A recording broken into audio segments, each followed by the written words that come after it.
Welcome, everyone, to our Women in RCC session on the importance of mentorship and developing your career path. We are really very lucky today to have such a great panel before you representing all different career paths of industry, government, ASCO, advocacy, and all of the things that people in the room are interested in pursuing with their careers. And so without further ado, we will go ahead and start this program. And we appreciate all the women and allies. This session really has grown in the last 2 years from a very small, intimate group to now all of you. So we really appreciate you all attending. I'm Tian Zhang. I'm a GU medical oncologist at UT Southwestern in Dallas, Texas. And this is my co-chair. Hi, I'm Ulka Vaishampayan from University of Michigan. Welcome and glad to see all the support we are getting for this exciting panelist session. Great. Okay. All right, so why women in RCC? This group really was formed a couple of years ago at this point, and we believe it does empower and elevate our women oncologists in kidney cancer to lead and succeed through not only training, but also coaching and mentorship across our institutions, providing open forums for discourse and a lot of camaraderie within the kidney cancer family. It's grown from meetings at IKCS to multiple events throughout the year, and we are really privileged to have had the opportunities to gather at GU ASCO, at IKCS, and also in virtual format through the summers. We had a Women in RCC discussion session where we really highlighted the research done by our early career women at ASCO. And these allies of our initiative are also very welcome, and you are all invited to attend our sessions to listen and learn and participate. And we are particularly thankful to our industry sponsors, Exelixis and Pfizer, without whom we couldn't do this program. So here are today's panelists, and we'll go through one by one to introduce them. I'll let you start. Thank you, everyone, for being here. I do want to mention that we do some interim programs that are virtual, and we are giving one of the surveys that we did showed us that women are looking for platforms. They're typically not invited to present their research, so we're doing a platform grand rounds type of presentation with multiple junior faculty researchers who get to present their work, and we have a pretty good discussion around it. So feel free to follow us for those virtual presentations as well. And every ASCO GU, we have a program we started with last year, and this ASCO GU also, we have a sort of certified coach and instructor who does a specific session. And last year's topic was harnessing stress. So if you missed that, that was a phenomenal topic. And now this time we have it all on communication. So stay tuned for that, which really we need to improve our ways of communicating with each other. Okay, but I'll go ahead with today's program. And today it's our pleasure to have Dr. Julie Grelo open up our program. She has had a really varied career path, and each step of that, honestly, has been very inspiring, in my opinion, and you guys, I'm sure, will feel the same. She is currently the Chief Medical Officer of ASCO, and she's a professor at Fred Hutch in University of Washington, a breast cancer researcher. In addition, she started a Women in Empowering advocacy group, so this is perfect to hear from her about her experiences and how she has maneuvered and done these amazing things. Thank you, Dr. Grelo, for being here. Thank you, Ilka. Thanks for having me. I do feel a little bit like a fish out of water, having spent 30 years as a breast medical oncologist and now being here surrounded by kidney cancer experts. But in my 3.5 years now that I've been at ASCO, I am becoming de-differentiated again. So I was asked to talk about a few slides on my own career path and then what ASCO is doing to promote gender equity in the workforce. These are my early mentors. When I was an undergraduate at Stanford, I wanted to spend a few years before applying to med school. I had just met my husband, who was my classmate. We both thought we wanted to go med school. We weren't really quite ready to apply together, but we weren't ready to apply separately either. So we said, let's take a couple years and we'll build up our CVs. And I found a job making monoclonal antibodies in the 1990s, 1980s, in the Bay Area, and ended up in an oncology lab. I just was looking for jobs where I could get some experience, buff up my CV a little bit. There was a technician job in an oncology lab. Rich Miller had just come out of fellowship in Ron Levy's lab. And so I ended up there. I mean, I was the technician. I made antibodies. I ran the fax machine. And they, to their credit, and this is where we need our allies and mentors, they included me on a New England Journal of Medicine paper before I even went to med school. I mean, you know, to give that kind of credit and opportunity is really amazing. So, you know, I thank them all the time. And then did internal medicine in Boston and came back to the West Coast, and in my fellowship and early career had another two male mentors, Bob Livingston and Mac Cheever. Bob, my division chief, and Mac, whose lab I went into, and then Gabe Hortabaji through SWOG. So, you know, Bob Livingston got me the connection into SWOG and said, here's a little trial. It's kind of prepackaged. Here, you take it and run with it. And then Gabe became the chair of the breast committee in SWOG. I became vice chair and then ultimately executive officer for breast and lung cancer over the years. But through that, you know, and I point out this one study, my big study that I did through SWOG, a 6,000 patient study, which ended up being neutral. Not really negative, we learned from it, but neutral. But, you know, the first idea for it was in the late 90s. And then because different drugs, the osteoporotic agents and bisphosphonates were being approved, it got changed a couple times. And it finally opened in 2006, and it published in 2020. So that's a long commitment. Now, I was doing other things along the way, but I also point out that, especially to early career faculty and trainees, because, you know, for these big trials, it does take a long time. So you got to be doing other things along the way. Early career influences, now when I'm a junior attending, were cancer patients.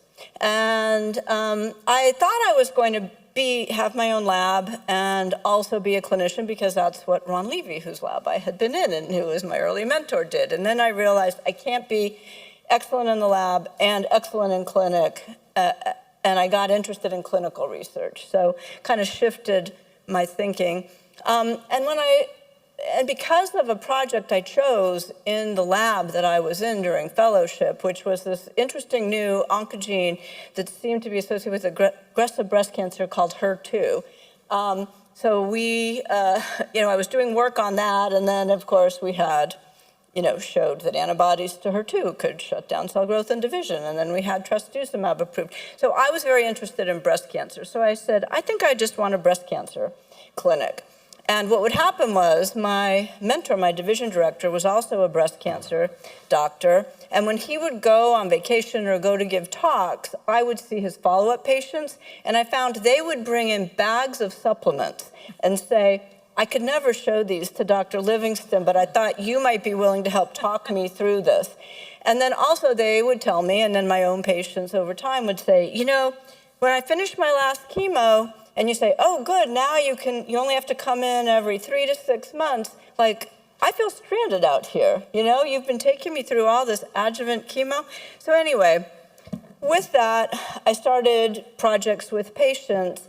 We were asked by the Dan Skimmerman's Triathlon series, who's one of the key people of it, her mother had died of breast cancer. So she said, if we give you money for training and we give you free registration, do you think some breast cancer patients would like to do a triathlon? And they can do any piece of it. Like the the one I was most proud of was pushed her wheelchair around the 5K walk. You can do any piece of it, you can do it as a team. So we did that back in 1995, and then after people crossed the finish line, they waited for the rest of the team and said, this training, all of us talking together while we're walking, talking, biking, swimming, we don't like to sit in a room around a table with a social worker for support, but this is a support group, so let's do something about it. So we founded Team Survivor Northwest in 1995 to get fitness opportunities for women patients with cancer. And we're about almost up to 30 years now, and I'm still the team physician. They are so structured. They have a board. They have an executive director and all. They don't really need me anymore. I'm almost a mascot, if you will.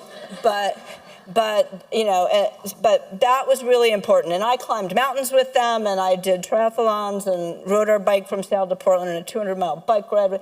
You really hear your patients' fears and when you're sitting at 10,000 feet on Mount Rainier, and they start talking about, which one of us do you think is the first who's going to die?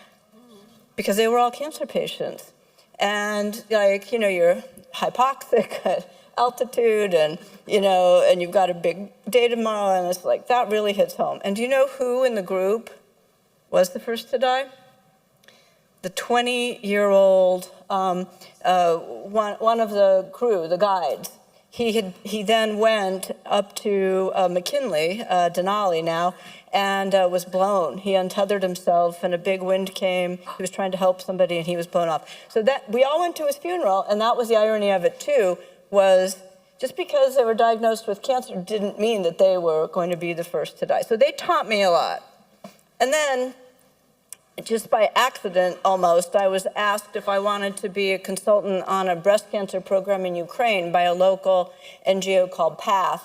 It was a project funded by USAID in partnership with the Ukrainian Minister of Health, and that was also in the late 90s. And so there, the most enduring thing out of that project was something that I didn't lead, but I helped support, which was we helped them, the clinicians, the physicians and the nurses, start talking to the patients.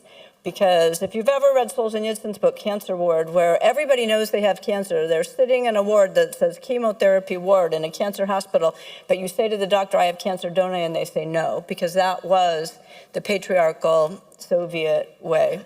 So that was my Women's Empowerment Cancer Advocacy Network. It was bringing together the patient advocates in Ukraine with those in the surrounding former Soviet countries who were ahead of them in many ways, and to just have them tell each other how they were doing. I was the convener, and we rotated through different cities. Haven't had one since pre-pandemic. And then Africa came calling, and the Uganda Women's Cancer Support Group said, let's do one in East and South Africa. And I said, sure, so we did. So my point here, no formal female mentors along the way, but I have plenty of female role models. Plenty of allies. So during my residency, I have two of my chief residents, Jane Weeks and Paula Johnson from the Brigham. And faculty, Mary Claire King came about the same time I did to Seattle, and we've been causing good trouble for quite a while. And at the bottom, Anna Marikowski is my University of Washington president. She happens to have a vacation home near us on an island by Vancouver, by Victoria, and we do walks and we talk. And she's Cuban-American, lesbian, and came from within as a psychologist. And so she's not your typical university pick, but I've learned so much from her. And then late career, now it's my turn to be the mentor. And I just love looking at all these pictures and then meeting up with my IDEA mentees, my junior faculty, people from around the world. I was on the Uganda Cancer Institute's hematology oncology fellowship training program before I took the ASCO job. And so it's fun. So now, the pandemic happened and the CMO job came up at ASCO.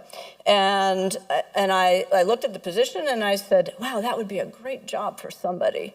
And didn't even think about it for me. I figured I had another 5 years and then I would retire, and it would be very comfortable to just stay in my job.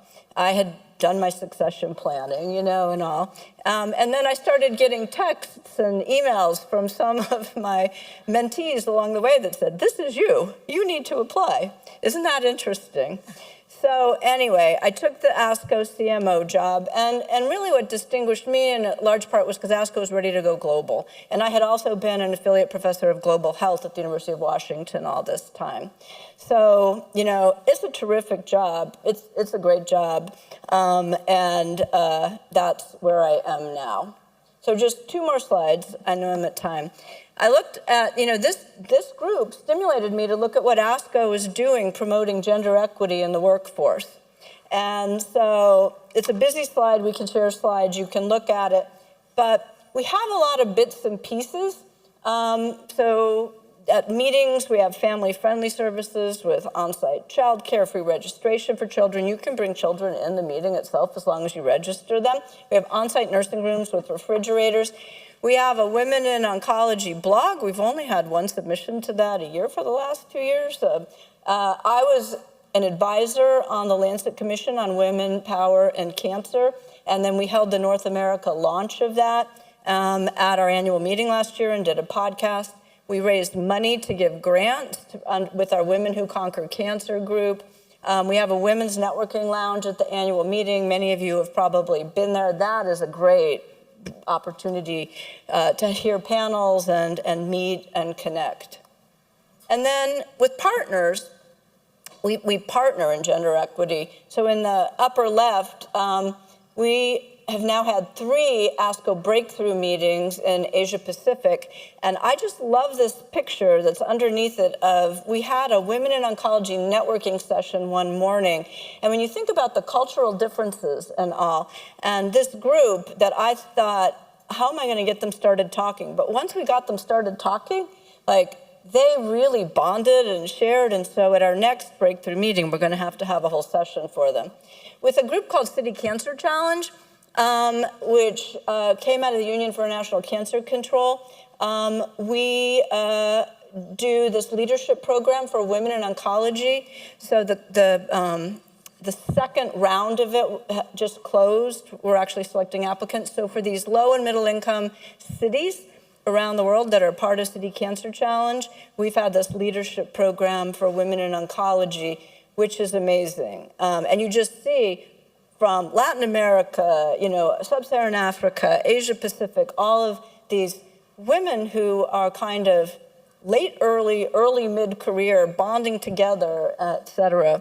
And then we were at the UN General Assembly where City Cancer Challenge announced action for gender equity at one of the UN General Assembly side meetings, and that'll be part of the UN high-level meetings on non-communicable diseases next year. And then I participated in an ESMO session of their group called Women for Oncology this past year, and we're brainstorming about how we can partner. So I'm sorry I went over, this is what I wanted to end with. This is the leadership program for women in oncology. So when we were in Geneva, when it got kicked off, we saw this sign that said, "Door is heavy, push hard," as we were entering for a little cocktail party. And I had just seen this on then Twitter, a sign, "Academia to women in academia. We are open, the door is just heavy." And one of the replies was, "And if you do manage to get the door open, make sure you hold it open for the women behind you. And better yet, once in a position of power, rip out that old heavy door and put in one that opens automatically." So I love that, and so that kind of became our theme in this leadership program for women in oncology. And so at the African Organization on Research and Treatment in Cancer meeting in Senegal this past fall, we took a picture with a couple of the LPWO trainees. So that's me kind of walking through the door leading, and Vanessa Eaton, one of our ASCO staff, holding the door open. And then we have our LPWO mentees kind of walking through the door behind us. And now it's going to be their turn to be holding open the door with the next round. So thank you very much.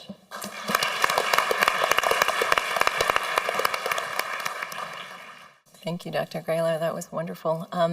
Next, we have Dr. Fatima Rangwala. Dr. Rangwala is currently Vice President for Late Clinical Development at IKCS. Prior to joining IKCS, she was trained in faculty at Duke University. She trained me, and she had spent time also at GlaxoSmithKline, Novartis, and Shattuck Labs. So welcome, Fatima. I wish I could actually claim that I had trained Tian. That would be such a proud moment. But I had tiny, tiny little bit to do. Okay.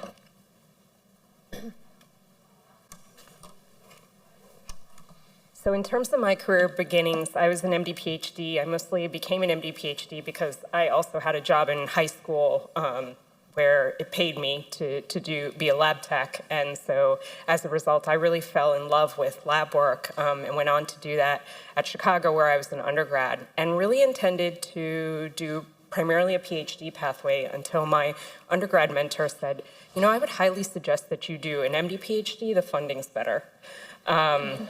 So that's what I did. I went to Cincinnati and Cincinnati Children's. I did my MD PhD, and I was a sarcoma biologist primarily while I was at Cincinnati Children's.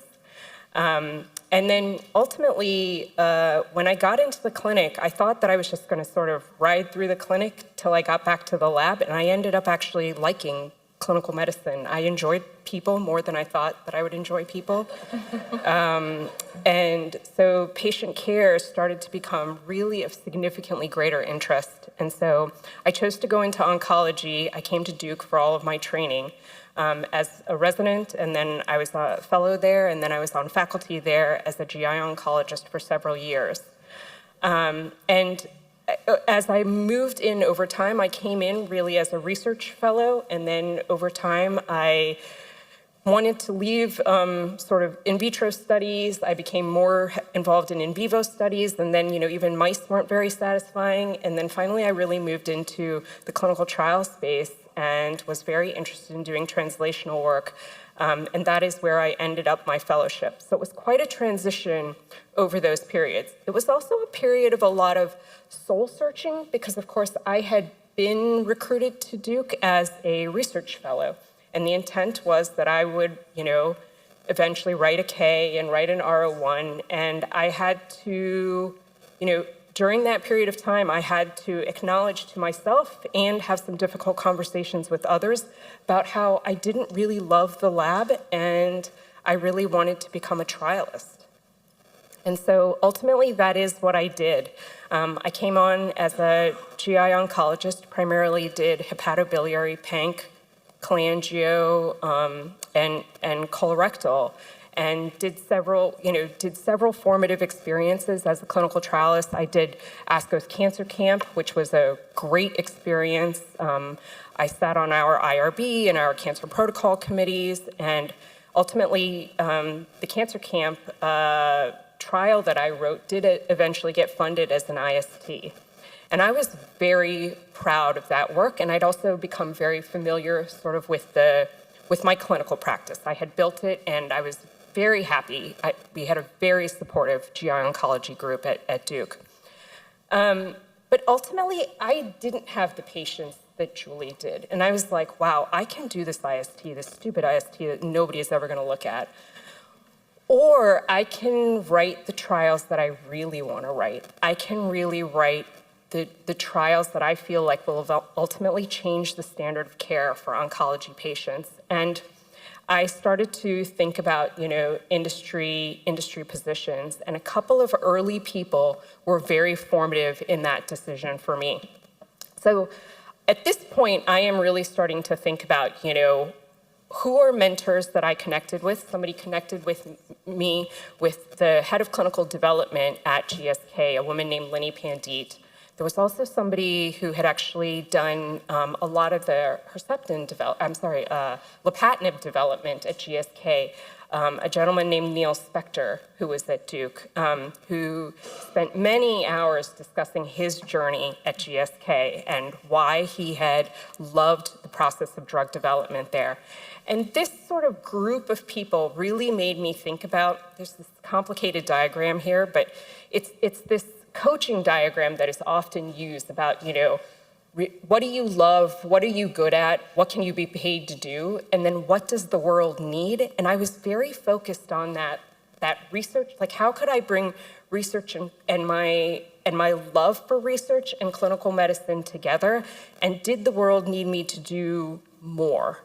And that was ultimately what led me to make the transition to GSK. This was, back in 2014. They had just gotten approval for their dabrafenib and trametinib for BRAF V600E mutant melanoma, but they actually brought me in to do all the non-melanoma indications.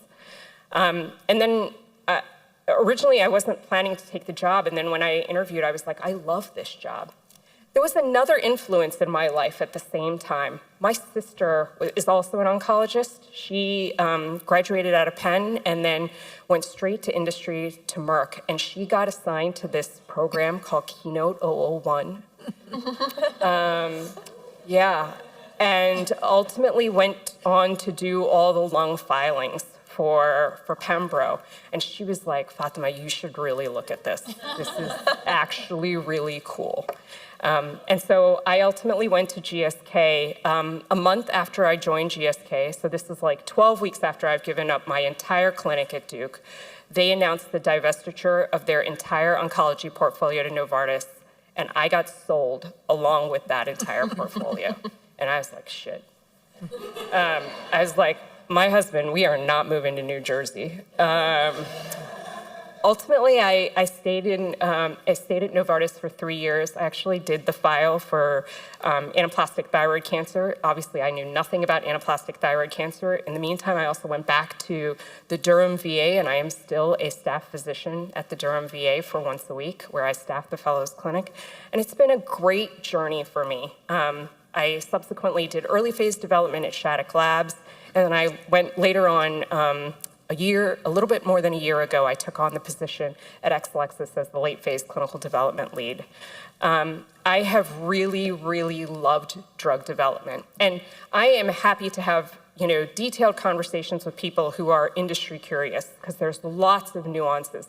There is a role for, obviously trialists have a role, people who want to transition as trialists, but there are also roles for people who, in academics focused on the preclinical space, people who were health services researchers, and pretty much everybody in between, there is a role. Overall, there are lots. Exelixis has been very, very supportive of women throughout their career journey. This is just a picture of me and my family. This has been a great lifestyle and intellectually stimulating role for me throughout my career. I have learned a tremendous amount from the people that I have worked for. I honestly find that the world has told me what I needed to do. This has been a great fit for me. Exelixis supports women in oncology through numerous benefits programs. We have resource groups, women's resource groups. We also have, specialty women's resource groups, including like South Asian women. We have a number of benefits that support people at different stages in their life. And we also have a number of structured and unstructured development and leadership opportunities. And I do try to think about the heavy door.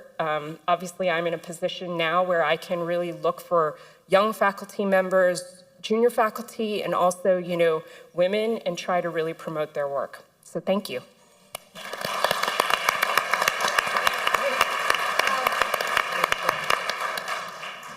Okay. So our next speaker is Dr. Naomi Haas. She is no stranger to anybody in kidney cancer. I could almost award her the title of Adjuvant Queen. But anyway, anytime I think of Okay, but she is professor of medicine at the University of Pennsylvania, UPenn, and director of the prostate and kidney cancer program. And she is very well known, of course, for her research in all of these GU diseases, and specifically, literally every perioperative adjuvant therapy, she has led the path. So she's really a role model for all of us. Thank you for doing this. Well, thank you. So my slides are a little bit more humble. And I'm just going to say that I am the example of somebody that took a long time to grow up and sort of figure out what I wanted to do, because I didn't really know what I wanted to do. So I knew, and you'll hear some of some of this in my Eugene Schoenfeld talk tomorrow, but some of what led to oncology was sort of bad luck and good luck. I went into a 6-year BSMD program. I graduated from high school when I was 17, so I was pretty young when I was doing both college and medical school, and I think I had a lot of struggles when I was, especially in medical school, kind of, doing the clinical rotations and stuff. I felt I just wasn't very sure of myself, and I'd wanted to be a veterinarian, and my mother said, well, why would you be a veterinarian when you could go to medical school? My mother always wanted to go to medical school, and, of course, not a lot of people went to medical school when she was growing up and stuff. So my first rotation was in GYN, and oh my God, the resident was just screaming at me like there were 14-year-olds having babies, and I just was like, oh my God, I don't know what to do here. And she'd be like, don't drop the baby. And then I did an internal medicine rotation, and I was just with these two guys that were residents that they were very clubby with one another, and I just didn't fit in, and they gave me these kind of city hospital patients, and I was kind of on my own. And anyway, I got a conditional on the rotation, and I was like, oh my God, I'm just never going to get through all of this. But then I started, getting more comfortable with things, and I thought I might want to be a surgeon, but surgery was very competitive for women. I mean, it was before we used, goggles and stuff, and so when I was doing my surgery rotation, the surgeon would say, well, look closely, what is that? And then you let the clamp on the vasa vasorum and the aorta, and if you didn't get out of the way, you get squirted in the eye with blood. I mean, it was just really, that's just the way it was. But anyway, I decided, well, internal medicine is something that I had some really good mentors when I was in high school, and that was something that I wasn't really sure I was interested in internal medicine, but there were a lot of subspecialties that you could do with that. So I went back and I did another internal medicine rotation, and I got honors that time because I was, but I think a lot of mine was that I was young, and I just, in some ways, I think women these days, young women are better prepared than I think I felt for that role when I was in that role. I ended up in GU and melanoma because I was at Fox Chase, and my program director, Lou Weiner, said, somebody said, well, GU needs a spot, and then one of the other people left with melanoma, and Lou Weiner said, you're doing melanoma too. So that's how I ended up in those. But I was also very interested in genitourinary malignancies because one of my friends and mentors, Lisa Hensky, would always start off saying, I love the kidney, and this is why I love the kidney, and she would talk about that. And I was like, wow, kidney really is very, very interesting. So, as far as mentorship experiences, my mentors I thought were much more casual. Like Lisa was a mentor because we would sneak out from Fox Chase lunchtime, and we would go for a run, and she would, talk to me about stuff. And I guess my mentors were the people that I felt comfortable talking with. And I think that's really important that, and I have learned so much more about mentorship just with, other people that I've heard talk about. And I think when we think about, mentorship experiences, we think that they are all formal, but I think a lot of them are very informal experiences. And what you really want to do is surround yourself with people that, with different bits and pieces. It doesn't have to be one person that's going to do it all. You want to get different things from, from different people. And so that's sort of, I already talked about the internal medicine rotation and stuff, but I think when I give advice for things, things that people have said to me are, make a 6-month plan, make a 1-year plan. Think about what you want to do in 1 year and 5 years and maybe even in 10 years. You might not know. I did lab for about almost, I think it was about 5 years, maybe a little bit longer than that. I was in a basic science lab, and I would work really hard, and at the end of the day, my blots would look like total crap. And I just always liked taking care of patients, but I was glad that I spent the time in the lab because I really got to kind of understand how hard it was to do research and really appreciate the amount of work and how you can't just go up to a lab person and say, well, you know what? I want you to do this for my study. I always like doing studies, but you really have to, and they have to understand how hard it is to take care of patients and to talk, and basically for patients to want to do what you think is an important question. So, going forward, there's a few things that I'm doing at Penn. I've got some wonderful collaborators and stuff. Phil is in the audience, and Celeste, and a few other people.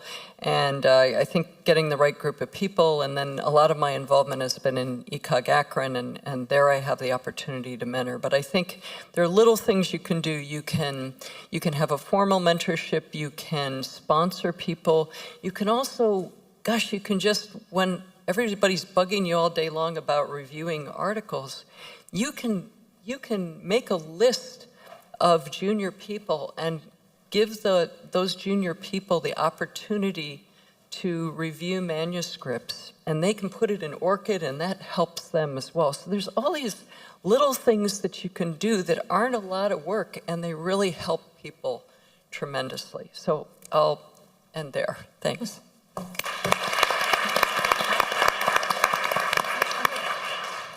Okay, so thank you, Naomi. The next speaker is Dr. Lisa Hensky, so the mentor that you already heard. She is a professor at Harvard Medical School and director, Center for Lamb Research and Clinical Care, and co-director for the Pulmonary Genetics Center. So she, obviously, you heard, she loves the kidney, but she does have a favorite child, which is chromophobe cancer. So within that, she knows all there is to know, and if she doesn't know it, it's not worth knowing, is the way I look at it for chromophobe. Lisa, thank you for doing this. Thank you very much. I actually consider Naomi one of my mentors, so I think we might have to argue that later tonight. So I'm super happy to be here and give you some perspectives on where my career has gone and how I ended up thinking about rare diseases. And I think a theme already is that where you start out may not necessarily be where you end up for all kinds of good reasons. So I always loved science and medicine, science and math. I went to Yale where I majored in molecular biophysics and biochemistry. I'm not even sure what biophysics is, but that's what my major was called. I went to Harvard Medical School and then did hem-onc at Mass General, and actually I thought I was going to be a clinical provider. But then I entered a lab. I got interested in tuberous sclerosis, and that turned out to be the thing that's really kept my interest all along. I'm now, I guess, 80 or 90% lab-based, but I do have 2 half-day clinics, one at the Dana-Farber, where I see kidney and prostate cancer, and then one at the Brigham and Women's, which is my home base, where I see LAM, the lung disease, Birt-Hogg-de-Bay syndrome, and some tuberous sclerosis. So this is the thing that changed my life. This is one kidney from a woman with tuberous sclerosis who had bilateral nephrectomies because she had had so many bleeding angiomyolipomas. She was the first tuberous sclerosis patient I ever met over the telephone. She was having a bilateral nephrectomy at Walter Reed, and I collected tissue from her. And these tumors are just so interesting. We still don't understand them. They're called angiomyolipomas because they have blood vessels, smooth muscle cells, and fat. We know those all arise from a common clonal origin, but we don't know what the cell of origin is. There's so much that we don't know. We don't know why this mesenchymal tumor is occurring in the kidney to begin with. So then, because women with LAM get angiomyolipomas, I got interested in LAM. And LAM is this terrible destructive lung disease. It's like emphysema, but in a 30-year-old or young woman. Gets worse during pregnancy. This is one woman who I came to know who wanted me to show her image everywhere. She was a super active scientist in Boston. She was short of breath for a few years. No one thought anything was going on. By the time she was diagnosed with LAM, it was too late. She had a lung transplant, developed a post-transplant lymphoproliferative disorder, and eventually died, unfortunately, when she was in her 40s. So the women with LAM who I meet through my clinical work are very, very inspiring to me and help me, stay focused in the lab. Often when things in the lab are, I often say when you see your patients, they often hug you. Your research in a lab, you don't get that many hugs. Many things don't work. So I love the balance of the clinical care and the research. So I'm the founding director of the Center for LAM Research and Clinical Care at Brigham and Women's, and that's been a really fun journey I never would have expected. So how did the chromophobe part start? Well, that's because individuals with tuberous sclerosis, if they're going to get a malignant kidney tumor, they get a lot of angiomyolipomas, if they're going to get a malignant kidney tumor, it's chromophobe-like. And that led me to become very interested, as many of you know, in the sporadic chromophobes, which don't have tuberous sclerosis mutations in most cases, and just trying to understand what's going on with those. So what I love about my work, it's very curiosity-driven. I'm always learning, and I work with fantastic people, several of whom are here today. This is a ceramics retreat class we did last summer. It turns out I am extremely bad at ceramics, but other people in the group are much better than me. So what are my sort of guiding principles for success? Well, first I would say that science and medical research overall are extremely creative endeavors. And sometimes I ask people, what are you doing when you get your best ideas? And people often say they were running or with friends or doing music. And I think you have to figure out what is it that feeds your own creativity and do that. And don't put that at the bottom of your list. That has to be at the top of your list to do what it is that we're doing to achieve the things that we're talking about at this meeting. Secondly, are you curious about it? I think we've heard from the other speakers that they were really curious about what they're doing. And if you really are curious, it's what your brain reverts to all the time. You're always trying to figure out. I'm still trying to figure out those angiomyolipomas and the chromophobes. So it makes the work you're doing really fun and intellectually stimulating. And then lastly, you have to be a little bit brave in this field. You have to be brave when you're a scientist or doing clinical research because the trial might not work. The experiment is probably not going to work. The hypothesis might be wrong.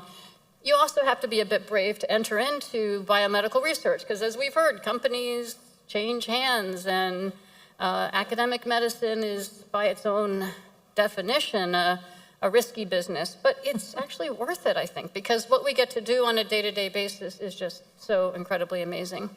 So I think, I love this Winston Churchill thing, I'm sure you've heard this, success is the ability to go from failure to failure without losing your enthusiasm.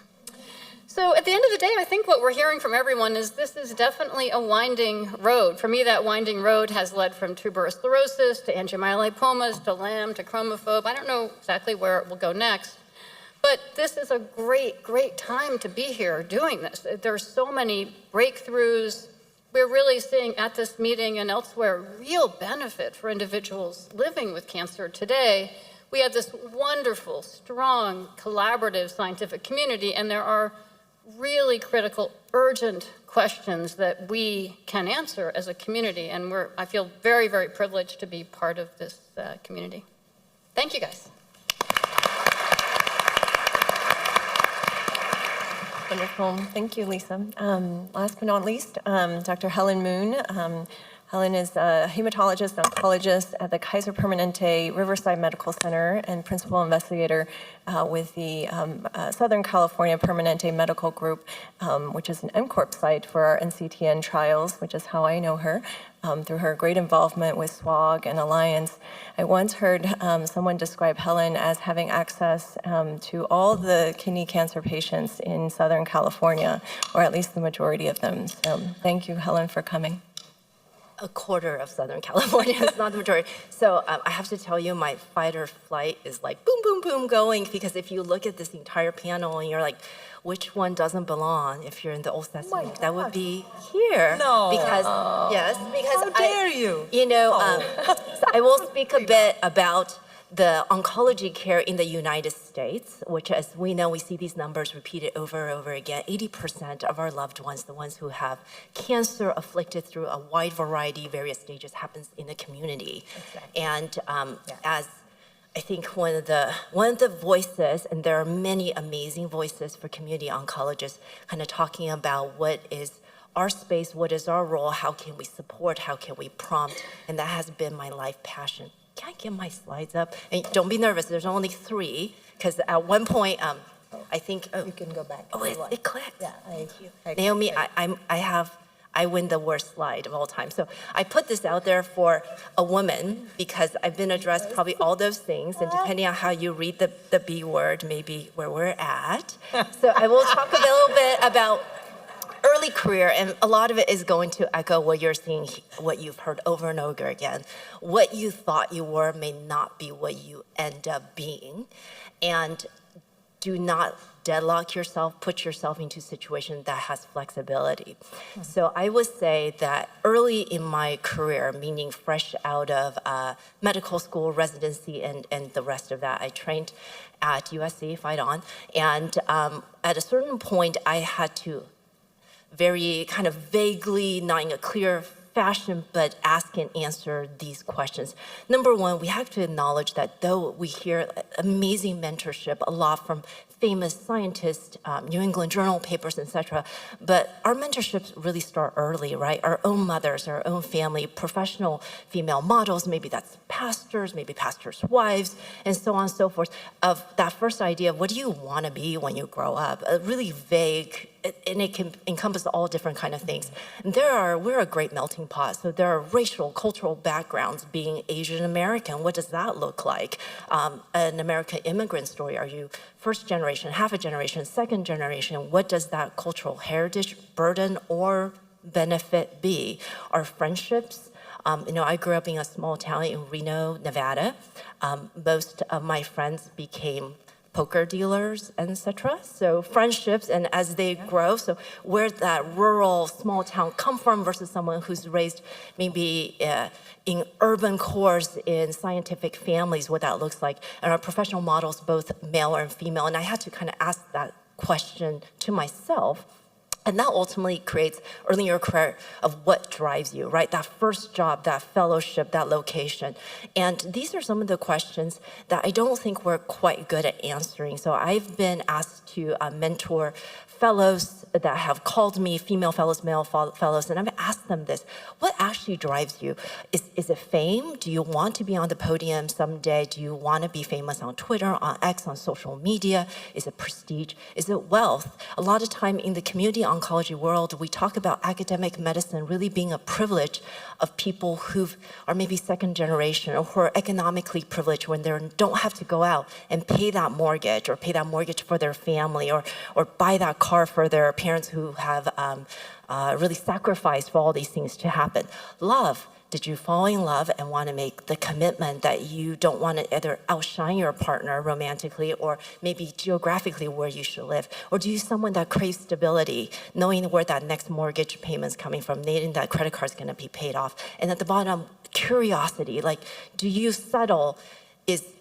today looking like tomorrow, looking like the week after, does that turn you on, or it sounds like the worst thing on the face of the earth, right? And ultimately, even though what I really love about that beautiful diagram that you put up, which is all very positive things about what your strength is, but what are our fears? What are you afraid of? What are you not wanting that if you have that high anxiety, the fight and flight mode, that you can't sleep at night, you can't do that. So those are, I think, a lot of things that go into early career. And certainly for myself, I've been lucky enough to answer that question. And that's why, for me, it made sense to go into a large community practice, that it checked off enough boxes. However, and I will come on to this next point, at a certain point, and this is my whole challenge to those of you that's just starting off, really give yourself the grace and gift of change.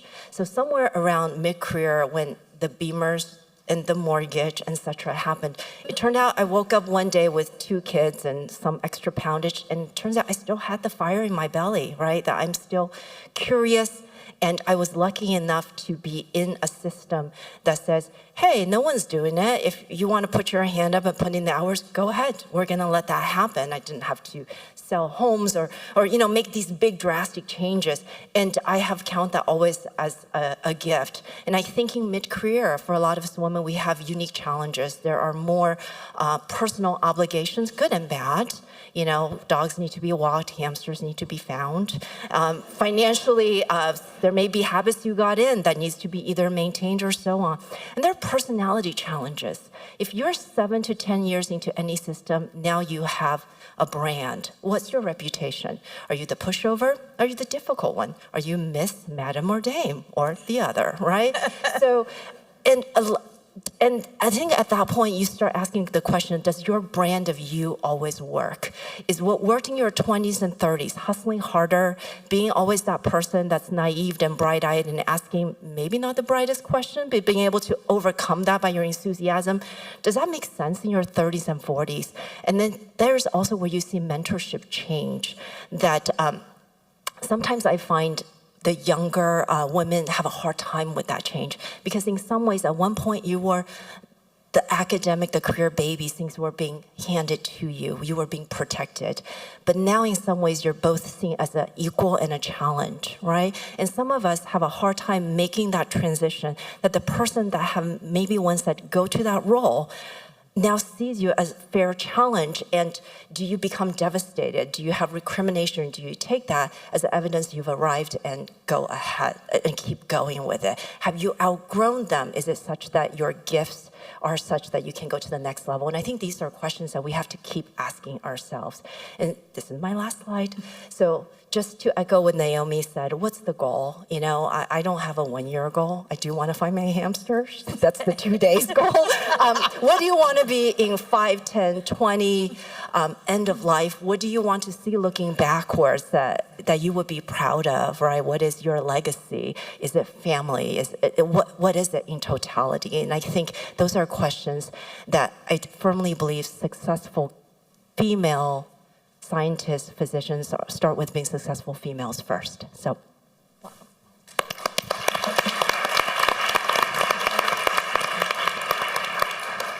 We are really pressed for time, so we may have to move the Q&A to the room. What do We you have think, 1 or Priya? 2 questions. We can Should take we them. do I one think or we have two? 5 minutes, so if anybody. I just want to clarify that Helen and I were sitting up here saying our slides are really crappy.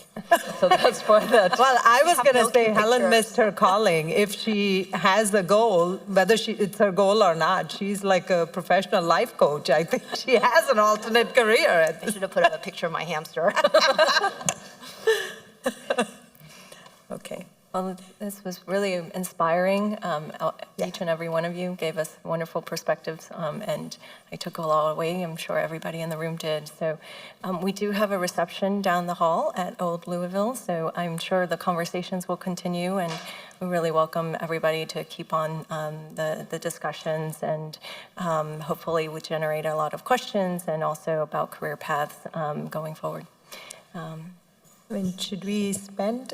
Maybe if each of you wants to say a sentence, we have a few minutes, so let's use that to give us your 1 or 2 parting thoughts of what you think we should be thinking about and changing in how, in narrowing the diversity gap, the gender gap, and, towards success. So do you want to start this way, Dr. Hensky? I really love the image of holding the door open, and I'm going to try to keep that in my own mind. That's I can give you the fabulous. slide. Yeah. Thank you. Yeah, I have to say Fatima? that I love that image as well. And I think, personally, I think it is all about, the barriers that we place on ourselves as well. Keeping an open mind about, new opportunities, this concept of, fear that multiple people, mentioned. It is about sometimes embracing the unknown. Yeah. So I'll say another thing I found on X recently that I love and incorporate in some of my talks is behind every strong woman, ... is a whole crew of other really strong women helping support her. So making the Amen. point that we're all Yes. supporting each other and that's what we need to overcome some of the inequities.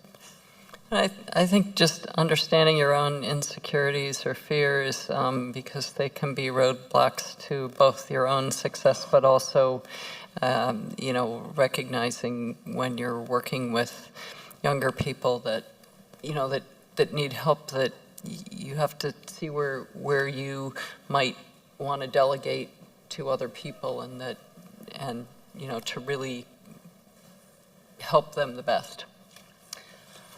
I think for me, just setting the North Star, right? If you're a decent human being with the right goals, I think, thankfully, I hope we still live in a world where you can pull together a team that will keep helping you accomplish this. And I think supporting our female brains, our female brilliance to have a seat at the table, have the right seat at the table will always be a good North Star for us. Wonderful. I heard a lot of common themes: holding the door open, where you start is not where you end up, and take opportunities when they arise, and hopefully we all continue to support each other.